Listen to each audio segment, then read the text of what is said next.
حضرت علی رضی اللہ تعالی عنہ کی خدمت میں ایک شخص عرض کرتا ہے کہ یا علی، میں جس انسان سے بھی محبت کرتا ہوں، زیادہ رغبت رکھتا ہوں، وہ انسان مجھے دھوکہ دیتا ہے، تکلیف دیتا ہے۔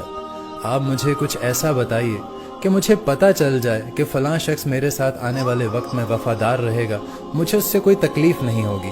تو حضرت علی نے فرمایا کہ اے شخص، اگر تم یہ جاننا چاہتے ہو کہ فلاں شخص تمہارے ساتھ وفادار ہے یا نہیں، تو تم 3 مرتبہ یا علیم، یا رحمان، یا رحیم، یا علیم،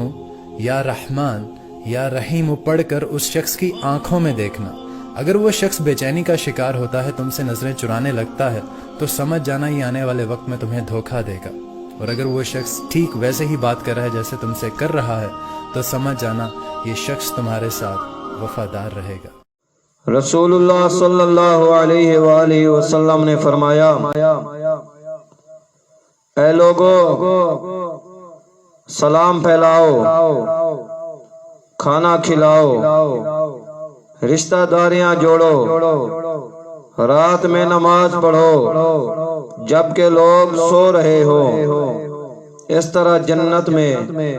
سلامتی کے ساتھ داخل ہو جاؤ۔